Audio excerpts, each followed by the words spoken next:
22 अप्रैल 2025 के दिन जब भारत की जम्मू कश्मीर की पहलगाम की बैसन घाटी में पाकिस्तान के आतंकी घुसकर हमला करते हैं, उस दिन बड़ा दुर्भाग्य था कि देश के प्रधानमंत्री नरेंद्र मोदी भारत में मौजूद नहीं थे और वे सऊदी अरेबिया के दौरे पर थे। जब प्रधानमंत्री नरेंद्र मोदी तक यह खबर पहुंची तो वहां जो लोग मौजूद थे सऊदी अरेबिया में पीएम मोदी के साथ, वो बताते हैं कि पीएम मोदी डिनर के लिए तैयार थे और जो सऊदी अरब की मेजबानी थी, पूरी पीएम मोदी के सामने थाल सजी हुई थी रात के खाने के लिए। लेकिन प्रधानमंत्री नरेंद्र मोदी को अचानक ये दुखद खबर मिलती है और तब लोग बता रहे हैं कि प्रधानमंत्री नरेंद्र मोदी ने वहां पर अपने डिनर की जो थाली थी वो छोड़ने का फैसला किया और जो तमाम अधिकारियों के साथ, सऊदी अरब के नेताओं के साथ जो फॉर्मेलिटीज थी, पीएम मोदी ने तत्काल उन्हें पूरा किया और पीएम मोदी ने कहा कि अब मुझे भारत जाना है। प्रधानमंत्री तत्काल भारत के लिए वापस आ जाते हैं और इसके बाद भारत आकर लगातार वे देश की सुरक्षा से जुड़े हुए फैसले लेते हैं। सिंधु समझौते को रद्द करना हो या पाकिस्तान के जो तमाम नागरिक हैं उनका वीजा कैंसिल करना हो, पाकिस्तान के खिलाफ ऑपरेशन सिंदूर को लेकर जो योजना तैयार की गई, सब कुछ हुआ। 7 मई की शाम 12:25 में 1:05 में कुछ ऑपरेशन सिंदूर की खबर सामने आती है। पूरा विपक्ष इससे पहले प्रधानमंत्री नरेंद्र मोदी को घेरने में जुटा हुआ था और पूरी दुनिया की निगाहें भारत पर थी। सब कह रहे थे कि भाई कब पाकिस्तान को जवाब दिया जाएगा। भारत ने जवाब भी दिया, पूरा पाकिस्तान दहल गया। इसके बाद पाकिस्तान की तरफ से भी कोशिश हुई, भारत ने उसका मुंहतोड़ जवाब दिया और 10 मई को सीज फायर हुआ। और जब यह सीज फायर शब्द निकलकर सामने आया, यह पहला शब्द निकलकर सामने आया था तब अमेरिकी राष्ट्रपति डोनाल्ड ट्रंप के सोशल मीडिया अकाउंट से, और उन्होंने बताया कि भारत पाकिस्तान के बीच सीज फायर हो गया है, अब दोनों देश आपस में युद्ध नहीं लड़ेंगे। और इसके बाद पूरे भारत में हंगामा मचना शुरू हो गया।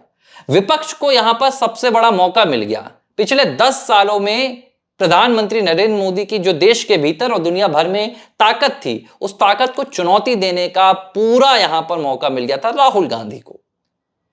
डोनाल्ड ट्रंप ने यह ट्वीट क्यों किया यह आज तक नहीं पता, लेकिन राहुल गांधी ने इसे लेकर देश के भीतर अपनी कहानियां बनानी शुरू कर दी। उन्होंने देश को यह बताना शुरू कर दिया कि प्रधानमंत्री नरेंद्र मोदी पाकिस्तान के सामने झुक गए, पीएम मोदी अमेरिका के इशारों के सामने झुक गए। और अगर मैं झूठ बोल रहा हूं तो आप जाइएगा लोकसभा में राहुल गांधी की मानसून सत्र में दी गई उस स्पीच को सुनिएगा, ऑपरेशन सिंदूर की चर्चा के दौरान दी गई उस स्पीच को सुनिएगा, जिसमें वो कहते हैं कि 25 मिनट के अंदर भारतीय सेना ने हथियार डाल दिए, भारत की सेना उनके हाथ बांध दिए गए, नरेंद्र मोदी ने सरेंडर कर दिया। यह पूरी कहानी बतानी राहुल गांधी ने शुरू कर दी, लेकिन पीएम मोदी ने इसका जवाब नहीं दिया। रक्षा मंत्री राजनाथ सिंह, एस जयशंकर विदेश मंत्री, उन्होंने सदन में जानकारी दी कि जो सीज फायर हुआ था वो पाकिस्तान के डीजीएमओ की अपील पर हुआ था। उन्होंने भारत के सामने घुटने टेके और कहा कि हम सीज फायर चाहते हैं, हम युद्ध नहीं चाहते हैं। इसके बाद डीजीएमओ लेवल पर बातचीत के बाद पाकिस्तान की बात सुनकर भारत ने सीज फायर कर दिया। लेकिन राहुल गांधी ने इसे भारत के प्रधानमंत्री नरेंद्र मोदी की ताकत को तोड़ने का एक राजनीतिक षड्यंत्र तैयार किया। अब इसमें अमेरिकी बयानबाजी, भारत की विपक्ष की जो एक राजनीति थी गंदी, वो सामने आई। लेकिन दोनों ने मिलकर भारत के प्रधानमंत्री नरेंद्र मोदी की ताकत को चुनौती देने की जो कोशिश की थी, उसमें कोई भी सफलता हासिल नहीं कर पाया।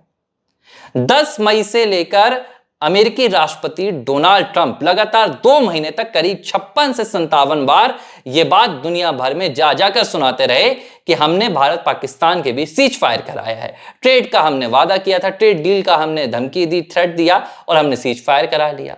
अलग अलग कहानियां तैयार की गई। कोई कहा कि भैया ये डोनाल्ड ट्रंप क्रेडिट इसलिए चाहते हैं क्योंकि वो नोबेल प्राइज चाहते हैं। किसी ने कहा कि डोनाल्ड ट्रंप इसलिए क्रेडिट चाहते हैं क्योंकि वो अपनी महाशक्ति साबित करना चाहते हैं। लेकिन जो असलियत थी वो जाकर छिपी हुई थी ट्रेड डील में।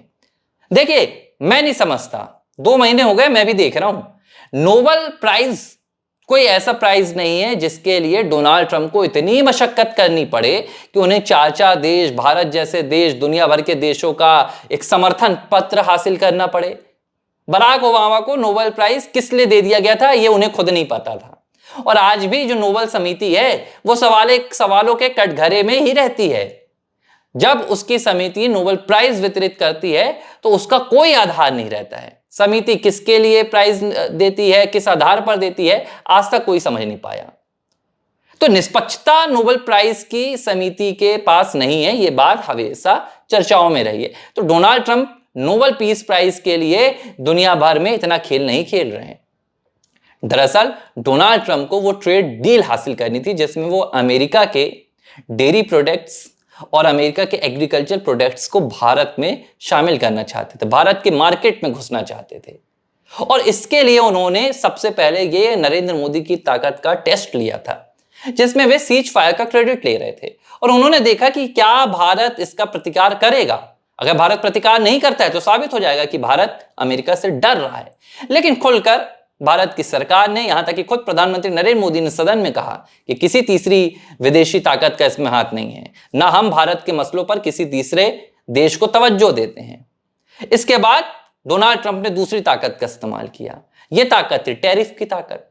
ट्रंप को लगा कि अगर हम भारत के व्यापार को प्रभावित करेंगे, क्योंकि भारत दुनिया की चौथी सबसे बड़ी अर्थव्यवस्था बन चुकी है, भारत इससे आगे भी पहुंच रहा है, तो हम अगर इनके व्यापार को, इनके बाजार को प्रभावित करने की कोशिश करेंगे तो शायद भारत हमारी ट्रेड डील के लिए हमारी शर्तों पर तैयार हो जाए। 25% टैरिफ लगाया गया, रशियन ऑयल न खरीदने का दबाव बनाया गया। ये पहली बार दबाव नहीं बनाया गया था। और तमाम मनगढ़ंत कहानियां डोनाल्ड ट्रंप की कि भारत रशियन ऑयल ले रहा है तो भारत रूस को यहां पर पैसा दे रहा है, रूसी पैसे यूक्रेनी हथियार, यूक्रेन की जान ले रहे हैं। तमाम अमेरिकन एक्सपर्ट, तमाम अमेरिकन पॉलिटिकल स्ट्रेटजिस्ट इस बात को कह रहे हैं कि भैया सबसे ज्यादा तो खुद यूक्रेन भारत से तेल लेता है, चीन सबसे ज्यादा लेता है। आप किस तरह की बात कर रहे हैं, ये कोई आधार नहीं है। लेकिन डोनाल्ड ट्रंप ने पहले 25% और इसके बाद 50% टैरिफ लगाया। पीएम मोदी ने इस टैरिफ वॉर को लेकर एक भी शब्द डोनाल्ड ट्रंप से नहीं कहा, बल्कि पीएम मोदी ने सबसे बड़ी राजनीतिक और जियोपॉलिटिकल चाल चली। पीएम मोदी 7 साल बाद चीन पहुंच जाते हैं। चीन में जब पीएम मोदी की व्लादिमीर पुतिन के साथ और शी जिनपिंग के साथ तस्वीर आती है तो पूरी दुनिया हिल गई। पूरी दुनिया ने डोनाल्ड ट्रंप को चताया कि ये एक नया साउथ में, ग्लोबल साउथ में एक नया वर्ल्ड ऑर्डर बनने जा रहा है और अमेरिका की ताकत को कुचल कर रख देगा। 2 दिन हुए थे जिस दिन प्रधानमंत्री नरेंद्र मोदी चीन में मौजूद थे, उसी दिन यूएस एम्बेसी का एक ट्वीट आया था। मैंने इस पर बाकायदा वीडियो भी बनाया था। मैंने कहा था कि डोनाल्ड ट्रंप अब घुटनों पर आ चुके हैं और यूएस एम्बेसी ने भारत और अमेरिका के रिश्तों की दुहाई दी थी। मार्को रूबियो का स्टेटमेंट भी था वहां पर। उसके 2 दिन बाद अब बीती रात डोनाल्ड ट्रंप एक तस्वीर शेयर करते हैं। इस तस्वीर में भारत के प्रधानमंत्री नरेंद्र मोदी नजर आ रहे हैं, रूसी राष्ट्रपति व्लादिमीर पुतिन नजर आ रहे हैं और चीन के राष्ट्रपति शी जिनपिंग नजर आ रहे हैं। डोनाल्ड ट्रंप कहते हैं कि we have lost India to the darkest deepest China and Russia, but still we hope the prosperous future for them. Donald Trump कहते हैं कि भैया हमने भारत को खो दिया है चीन के हाथों। वो चीन जो डार्क है, वो चीन जो डीपेस्ट है, यानी एक तरह से वो चीन को नकारात्मक देख रहे हैं और कह रहे हैं कि रूस और चीन को हमने खो दिया, लेकिन उनके भविष्य के लिए हम शुभकामनाएं दे रहे हैं। ये एक स्ट्रेटजी थी डोनाल्ड ट्रंप की, बताने के लिए कि भारत ने अपने आप को चीन के हाथों सौंप दिया है। लेकिन अंदर ही अंदर उनका डर भी था। ये बात जो प्रधानमंत्री नरेंद्र मोदी चीन के दौरे पर गए थे, ये जो संदेश देना था डोनाल्ड ट्रंप तक पहुंच गया कि हम एक नया वर्ल्ड ऑर्डर बना रहे हैं, हमें आपकी जरूरत नहीं है। और इसके 24 घंटे के भीतर डोनाल्ड ट्रंप कहते हैं कि भारत के प्रधानमंत्री महान हैं, मेरी उनके साथ हमेशा दोस्ती रहेगी। हां, इस वक्त थोड़ी तल्खियां हैं, लेकिन हमारे और अमेरिका यानी भारत और अमेरिका के रिश्तों को लेकर मुझे ज्यादा चिंता नहीं है, इसमें कुछ भी गड़बड़ नहीं होगा। इसके बाद आखिरकार प्रधानमंत्री नरेंद्र मोदी ने डोनाल्ड ट्रंप का नाम लेकर लगभग 1 से 2 महीने बाद एक ट्वीट किया। इससे पहले पीएम मोदी ने डोनाल्ड ट्रंप के सारे कॉल्स रिजेक्ट कर दिए। डोनाल्ड ट्रंप से कनाडा में मुलाकात हुई थी, लेकिन उन्होंने अमेरिका जाने का प्रस्ताव ठुकरा दिया। उन्होंने फोन कॉल्स ठुकरा दिए और पूरी तरह से डोनाल्ड ट्रंप को जवाब दे दिया। और पूरी दुनिया ने देखा कि पीएम मोदी ने एक बहुत बड़ी कूटनीतिक चाल चली, मौन धारण किया, अमेरिका से सीधे बात ना कर भारत की अपनी ताकत दिखाई। और यही शक्ति का सबसे बड़ा अंदाजा होता है। देखिए, कोई छोटा देश होता तो वो बौखला जाता है, बार बार भारत पाकिस्तान भारत पाकिस्तान भारत पाकिस्तान डोनाल्ड ट्रंप करते रहे, लेकिन पीएम मोदी ने डोनाल्ड ट्रंप का एक बार भी जिक्र नहीं किया। उन्हें लग रहा था कि नरेंद्र मोदी अगर उनका नाम लेकर सीधे संवाद करेंगे या देश की जनता से बात करेंगे तो जो मेरी ताकत है वो चारगुनी हो जाएगी। लेकिन शायद पीएम मोदी को डोनाल्ड ट्रंप उतने अच्छे तरीके से नहीं जानते हैं। पीएम मोदी ने भारत के 150 करोड़ लोगों की ताकत का इस्तेमाल किया और अमेरिका जैसी महाशक्ति को 2 महीने के भीतर इस हालत पर लाकर खड़ा कर दिया है कि डोनाल्ड ट्रंप अब खुद क्या कह रहे हैं उन्हें इस बात की जानकारी नहीं है। कभी वो भारत और अमेरिका के रिश्तों की दुहाई दे रहे हैं, कभी भारत को डेड इकोनॉमी कह रहे हैं, कभी पीएम मोदी को टफ नेगोशिएटर कह रहे हैं, कभी उनको महान प्रधानमंत्री बता रहे हैं। पूरी तरह से झूठे खुद डोनाल्ड ट्रंप साबित हो गए हैं और आज अपने ही देश में घिर गए हैं। अब मैं भारत में आ जाता हूं। राहुल गांधी, अखिलेश यादव, तेजस्वी यादव, ममता बनर्जी, पूरा विपक्षी कुनबा इंतजार कर रहा था कि अमेरिका के हाथों भारत की भद्द पिट जाए, अमेरिका के टैरिफ से भारत के बाजार टूट जाए। शायद ऐसी कोशिश कर रहा था, क्योंकि जो बयान आ रहे थे, सरेंडर हो गया भारत की इकोनॉमी, राहुल गांधी तो लिख दिया था भारत की इकोनॉमी डेड है। शायद राहुल गांधी को व्लादिमीर पुतिन का वो स्टेटमेंट सुनना चाहिए जो उन्होंने चीन में दिया था कि चीन और भारत 2 महाशक्ति हैं और दुनिया की 2 बड़ी अर्थव्यवस्थाएं हैं। शायद राहुल गांधी को तब एहसास होगा कि वो जिस भारत में रहते हैं, क्योंकि मैं रहते इसलिए कह रहा हूं, शायद राहुल गांधी भारत को अपना नहीं मानते हैं, उन्हें एहसास होगा कि भारत की शक्ति क्या है। और आज जब पूरा विपक्ष देख रहा है कि पीएम मोदी ने अपनी ताकत से पूरी दुनिया को जवाब दे दिया है, तो भारत का विपक्ष अब कांप रहा है। भारत के विपक्ष को समझ में नहीं आ रहा है कि जो नेता दुनिया के किसी नेता से नहीं डर रहा है, अमेरिका जैसी महाशक्ति से नहीं डर रहा है, वो भला हमारे डराने से क्या डरेगा, वो भला हमारी चाल में क्या फंसेगा।